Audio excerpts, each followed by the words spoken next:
Actor Vijay சேதுபதியை பொறுத்தவரையும் பார்த்தீங்கன்னா, இப்போ வந்து பிக் பாஸ் சீசன் 8 வந்து இவரு டைரக்ஷன் பண்ண போறாராம்.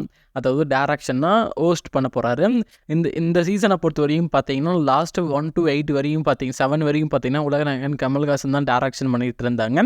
இப்போ பார்த்தீங்கன்னா, அவர் வந்து ஷூட்டிங் நிறைய படம் கமிட் ஆயிருக்கு. ஸோ இதனால் பண்ண முடியாது இந்த சீசனை சொல்லிட்டு, இந்த சீசன்லேருந்து அவர் வெளியே போயிட்டாரு.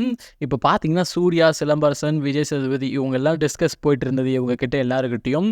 ஆனால் இப்போ பார்த்தீங்கன்னா, ஃபைனல் அவுட்புட் பார்த்தீங்கன்னா, நம்ம விஜய் சேதுபதி கிட்ட வந்திருக்காங்க.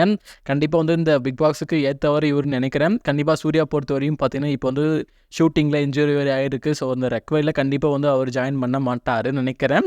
மேபி வந்து சிலம்பரசன் ஜாயின் பண்ணுறதா இருந்தது. ஆல்ரெடி பார்த்தீங்கன்னா, ஒரு 1 வீக் சீசனை பார்த்தீங்கன்னா சிலம்பரசன் வந்து ஸோ மேபி வந்து சிலம்பரசன் வரதுக்கு சான்ஸ் இருக்குது, விஜய் சேதுபதி வரதுக்கு சான்ஸ் இருக்குது. வெயிட் பண்ணி பிக் பாக்ஸ் சீசன் 8 வந்து யார் டைரக்ஷன் பண்ணால் நல்லாயிருக்குன்னு சொல்லிட்டு கீழே கமெண்ட்டில் தட்டி விடுங்க. இந்த அனௌன்ஸ்மெண்ட்டை பொறுத்தவரையும் பார்த்தீங்கன்னா, ரொம்ப சீக்கிரமாகவே ரிலீஸ் பண்ண மூவி டீம் பிளான் பண்ணியிருக்காங்க. 1 வீக் ஆர் 2 வீக்ஸில் இந்த அஃபிஷியல் அப்டேட்டை ரிலீஸ் பண்ண மூவி பிளான் பண்ணியிருக்காங்க. நீங்கள் இந்த காம்போக்காக எவ்வளோ வெயிட் பண்ணீங்கன்னு சொல்லிட்டு கீழே கமெண்ட்டில் தட்டி விடுங்க.